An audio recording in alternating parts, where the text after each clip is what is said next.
Hey, it's me, TP, and it has been a while since I last filmed because of like school and stuff, and technically I should be in bed by now because, I should be at least like doing homework or something because I do have an essay due tomorrow that I haven't started yet, and it is like midnight, and I work 8 hours tomorrow, so technically I should be in bed, but I'm not. So yeah, here we are. And today I'm bringing to you a recommendation video where we talk about classics that are easy to read, at least in my opinion, because I have read quite a few classics, and there are certain classics that I feel are going to be easier for like the average person to get into, if that makes sense. If you haven't read classics before and you want to, I feel like these are going to be a very good like starting point. So let's just jump right on in, I guess. So first, I know a lot of people kind of use this author as a way to kind of get into like classics or like reading in general. So I'm going to like recommend this, and that is Persuasion by Jane Austen. Personally, I think this is her best novel.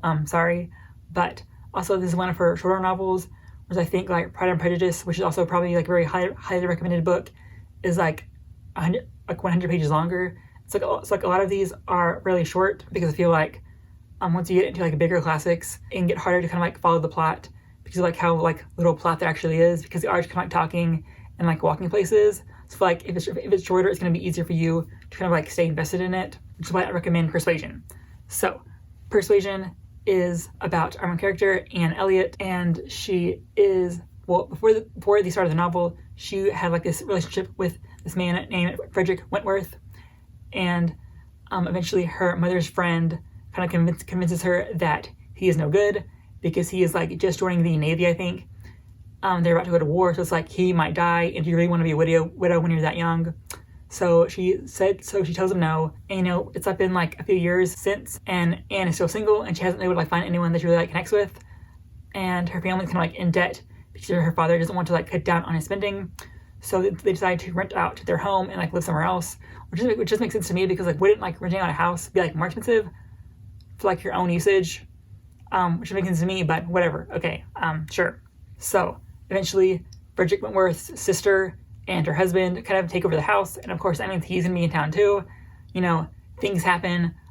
Frederick and Anne become close again, and you can probably guess where this goes from here. That's what I think is Jane Austen's best novel. I do feel like the plot has enough going on in it that's going to be enough to kind of keep you invested in it, because we do kind of go places. We kind of like go to like different people's houses and they do like walk places. There is like enough going on to kind of keep you invested. However, personally, would I recommend you start here? No, because I feel like the further back you go, it's gonna be harder for you to understand if you aren't like used to reading classics. Personally, I think Jane Austen is not the best place to start. But I know a lot of people want to start there, so that's why I'm like recommending her to you now. So next is a more recent book. I think it's published in like 1937, and this is The Conjure Man Dies by Rudolph Fisher. This is the first mystery published by a Black author in America, so a pretty big deal. And recently got a reprint, I think last year in 2020. So there you go. And basically, if I remember right, there is this Conjure Man that kind of like, I guess, don't remember specifically what he does, but kind of, I guess you say like he like tells people their fortune. There's line of people waiting to get their fortune told or whatever. And then when all the people go inside, the Conjure Man is dead, and like he's been that way for a while. So it's like, who was talking to these people, kind of giving them information. It's kind of weird in that. And so we're basically following our police investigators as they're trying to figure out who killed this guy and how. I recommend this because like there are a lot of twists in this that I think I was even surprised by like the big reveal about who done it, because like it was really weird. And I will say that the first like half this book ish is like the investigators come to the scene for like the first night. And that sounds very weird, like weirdly paced, but it works really well. So yeah, I really like this when I read it. I think give it 5 stars. I think that it reads very modern, and because it is like a mystery, it's gonna like kind of keep you engaged while also kind of getting you used to an older writing style. Because when reading it, it does read very modern, so it's very like helpful if you're trying to get used to reading older books. So there you go. So next is The Great Gatsby. I recommend this for a few reasons. One, it is fairly short. Granted, this edition has smaller text, but still like it is like a fairly short classic, which again kind of has the idea that longer books tend to like meander more. It's going to be harder for you to focus in if you're not used to the writing style, and you get confused. Whereas like shorter books like this, there's like less room for you to get confused in, because they kind of have to get to an ending at some point. So yeah, a quick summary is that we're following our character Nick Carraway, who like kind of moves to New York to kind of like, I forget why, but he moves there, and his neighbor is Gatsby, who loves to throw parties and, you know, they start hanging out because no one knows why. And Gatsby really wants to fuck this guy's cousin because reasons. And yeah, it's fucking wild. And the ending's very meh, but it is like American classic for a reason. I do feel like this is one of the like, classics that kind of like do stand the test of time more so, because you like the commentary here about the death of the American dream, which once you find that out, everything kind of like makes more sense as to what the author's trying to say. At least for me, like once I read this, I kind of like understood how people said that focuses heavily on the idea of the American dream like dying or like not existing anymore, which is like really important when talking about 20th century American literature, because they're all about that. So it's kind of like the thing that kind of like kicked off the idea of like the American dream being dead. Probably not like the first thing, but one of the major kind of like revised the idea of the American dream even existing. Because as someone that had to read a lot of like 20th century literature for classes this semester, apparently everyone kind of gave up on the American dream, and we just didn't talk about it, because like every book is like dealing with like the death of the American family, like the family unit. It's really weird, but anyway, yeah, that's a Great Gatsby. It's really short. Like there's like a lot of like plot stuff going on. Like quite literally, it's just like them and like Nick and Gatsby hanging out. They meet their cousin Daisy, and then they all kind of hang out as like a group. And then, you know, so it happens there. There's a lot to get like lost on. I don't remember the writing style being like too cumbersome. Of course, because it is taught in high schools, there are like plenty of like guides in case you do get confused. So you kind of like figure stuff out if you do get lost. So next is Arsène Lupin, the German thief. I don't have the author written down, but things like Maurice Leblanc. But this is an early 20th century French mystery following our main character, the thief Arsène Lupin. Probably mispronouncing that, but it's midnight, so I don't have time to care. So it's like the version I read is a short story collection. I don't know if they're all like that, but the author basically wrote these series of like short stories and like I think a few novels following our main character, this thief. And the stories that I read kind of like follow him as he's kind of like doing these heists, which I know sounds very weird. They're so like interesting to read about because like his ways of like doing it are so like out there and weird that it's just like really fascinating to read about. Especially like the first story in this collection that I read. I won't spoil what happens because like once you get the ending, it's like so fucking weird. But like I feel like it's a really good place to start because again, they are like short stories. The collection itself was pretty short. Like because they're short stories, again like there's this thing that like in case you do get lost, they're short stories. So you can like there's only so much for you to get lost on. And you feel like as a whole, it is very modern. At least the translation that I read, which I will link down below. I'm sure I listened to this as an audiobook on Scribd, so that probably did help a little bit. But like as a whole, if you get like lost on classics, I feel like audiobooks can either help you or hinder you depending on like how you are as a reader. Personally, I like audiobooks because even if you do like kind of like wander off or kind of like zone out because they're classics, you probably aren't missing a lot because not a lot happens. See, I recommend this because like the main character himself is like so interesting to read about, like how he like executes these like plots. It's like so fucking weird. It's also like so like interesting to like hear about. So yeah, I really like this and I do recommend this as like a good starting point because this is like early 20th century in France, so like I think like the 1910s or like 1900s ish. So yeah, there you go. Then there is The Island of Dr. Moreau by H.G. Wells. This is like an early sci-fi novel. As a whole, I've heard that the H.G. Wells novels kind of like read very modern anyway, so that might be a good place to like start looking for stuff. But in this, our character Edward Pendrick is rescued after being on a shipwreck. He's taken to this island. This is because like the ship captain that rescues him doesn't have like the money to like take care of him or something like that. It's a weird thing, but whatever. And on this island, there are people that look very weird, like not fully human, as you can probably guess by the cover. So yeah, I think one of the more interesting parts about this is like because this is based in like 19th century sci-fi. Because this was published in I don't know if it says when, but like the late 19th century at some time. Yeah, in 1896, like science fiction was still kind of based in like I guess you would say like outdated, at least to us, ideas of science. So like what happens in this book would never like actually happen. Like people wouldn't think about it because of the fact that like we have a better idea of like how science works and how like the human body works. So like for us, we would never think about using ideas like this, but because of the fact that it was back then, we have like more like really weird ideas. If that even makes sense, who knows? But yeah, this book is like really weird because it is like an early work of science fiction, and just like the way things are described is so like chilling, I guess. So that I would say there is violence towards animals in this because of like plot reasons. I don't remember specifically, but I'm sure there is like violence towards animals, and there's human experimentation. It is like really like dark about that. So I'll maybe go into that knowing it ahead of time, you know? I think this last line on summary kind of like summarizes it, what's so weird about it. And soon Pendrick discovers that the island holds a dark and terrible secret. Dr. Moreau has been playing God. So it's really like trippy and weird, but also very interesting to read about. I did not love this. I think it like 3 stars, but I still think that's very interesting to read about. Like, you want to read about early sci-fi and like kind of what the 19th century was doing when it comes to genre fiction. It was still kind of like a burgeoning idea at that time.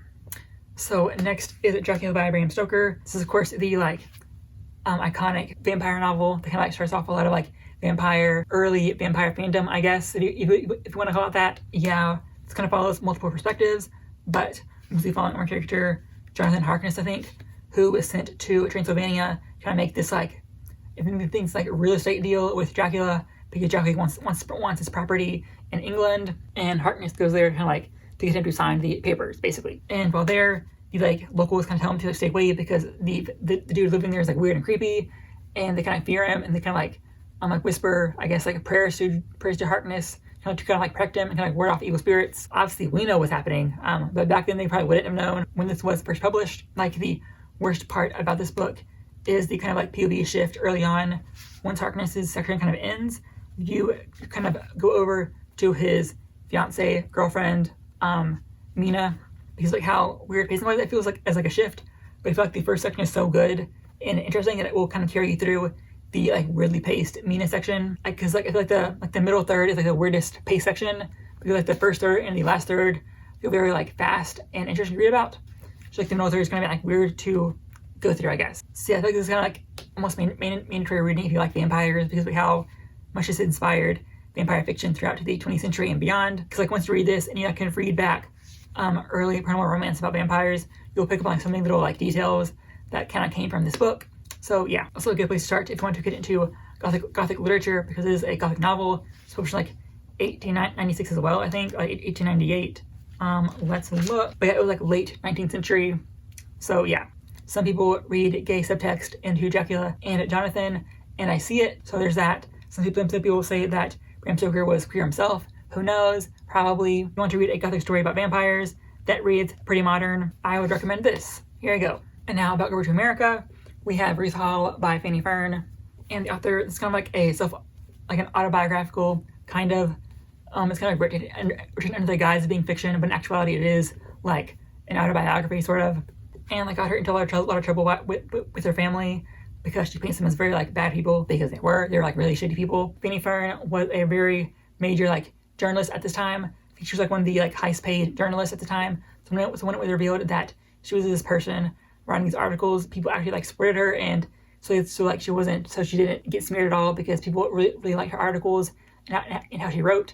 So she kind of like protected from being smeared. So this is following Ruth Hall, who after the loss of her first child and her husband, so there is like child death and like all like sad stuff in this. She's kind of like forced to live in poverty because her family just won't support her because she isn't their problem anymore. And eventually she kind of like finds solace in trying to become a writer, and of course she kind of becomes successful. And this is told like an interesting style, because it is told in more like vignettes than anything else, because the chapters are all told like, there are like so many fucking chapters, but most chapters are like, so most chapters are like, this is chapter 3. The entirety of chapter 3 is just this, and most chapters are like structured like this. So like we will like bounce to like someone, like a random person, they'll come talk about her writing and like what she wrote about, or like the drama that happened or whatever. That's how we'll kind of get background context about Ruth Hall. And we do get from her perspective, like for most of this book, but we do also see people kind of talking about her. We see her family members talking about her and what their perspectives are. We see some of the really like fucked up stuff that they do behind the scenes. So it's very interesting to read about, kind of like a mostly autobiographical tale. So I like this, and it does read very modern.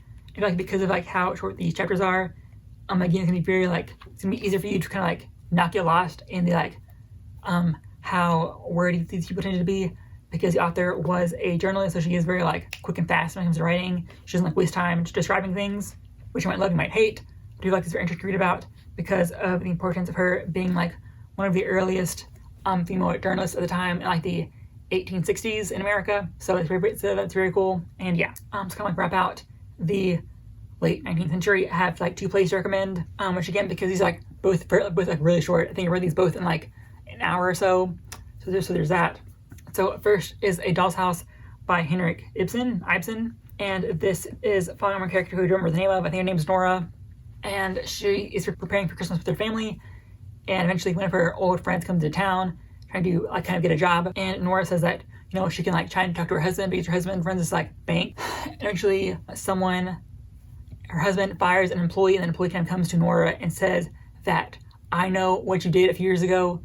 So it's a scandalous, but it actually isn't for us. But back then it was very scandalous for her, because it turns out that she forged her father's signature on a check to take her husband to Italy because he was sick and he needed like the warm air or whatever. And they were controversial because, you know, not only did she forge a check, you know, it was a woman that was taking care of her husband, so instead of vice versa. It was very like controversial at the time, you know, of course.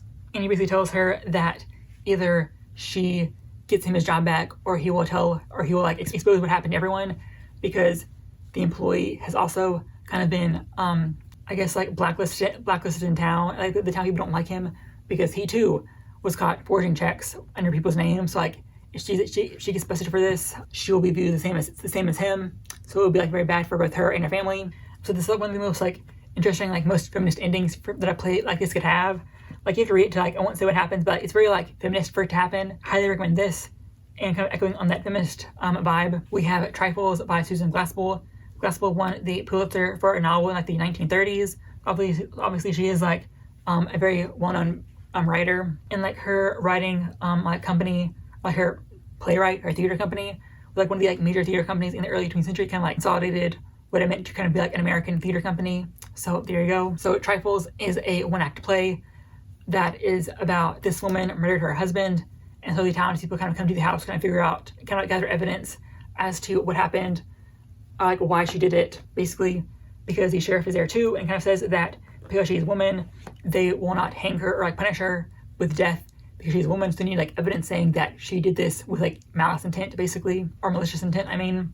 And while there are these two like townswomen that are also there, and while like, the men are kind of like, going around the house like more stuff, the women stay in the kitchen, kind of like basically this play is kind of like commentary on how like women are more aware of like things that women know. So like the women are able to find, you know, this evidence that the men need, whether or not they will turn that in. You have to read it to find out, because then it's like pretty short, and there is like a like play of this on YouTube, like, or it's like a performance of this on YouTube that I watched. I do.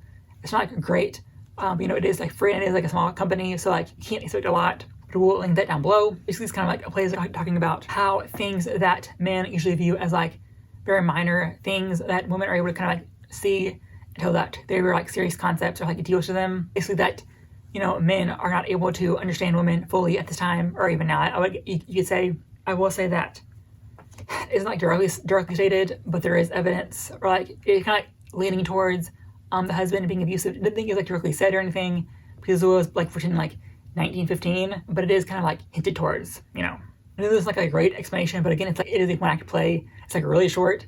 I think it might be like 10 pages long. So like there's like a lot to like tell you without spoilers. I think the performance itself is like 3 minutes ish. So there you go. And I will have that linked down below. So these next two are kind of like weird to kind of like pitch to you, but I have my reasons. So I'm going to recommend Beowulf. I know, very weird, I know, but I feel like because this is an epic poem and it is more like fantasy-esque, right, more like adventure heavy, it will be easier for you to get into if you like fantasy novels, because it is read kind of like sort of like a fantasy novel, not fully, but kind of, because it was written in like the like pre-10th century-ish, so it is like very fucking old. So like it's not like a direct fantasy novel, but it is like adjacent to one, I would say. Also like pretty short itself, so there's that too. Basically following the hero Beowulf as he is slaying monsters. That's basically it. There is one section that might be confusing, and that is towards the end. There's like this like history section kind of like explaining like decades of history very fast. It's very confusing. I don't get it either. I always skip that part personally. But you kind of get back to Beowulf and his finale, which is like sad. But there's just that one section that's kind of confusing. But overall, I do feel like this is kind of a good place to kind of, if you want to get into like older poetry, like or like medieval literature, I would recommend this to start at. And also medieval literature, I'd recommend Sir Gawain and the Green Knight. Again, it's like a pretty short piece of literature. It's also very basic itself, so it's not like a lot to get confused on. Basically, the Green Knight comes to King Arthur's round table and basically challenges them, but they're all kind of like worn out. So Sir Gawain says, I'll do it, whatever. And basically stuff happens, and Sir Gawain has to find this knight in a year's time so their deal can be complete. It's like real like traditional like knight tale. So you want to get into those. There's this. Again, not a lot to say because it's very like basic in what it does. So yeah, it's a cute little story. I liked it. I feel like it was easier to read than most things. So yeah, these are the classics that I would recommend if you want to kind of get into classics. I feel like these are all either easy to read, short, or read very modern for their time period, or all the above. So there you go. Thank you for watching. If you like the video, subscribe, like, share, all of that. Hopefully I will see you next week.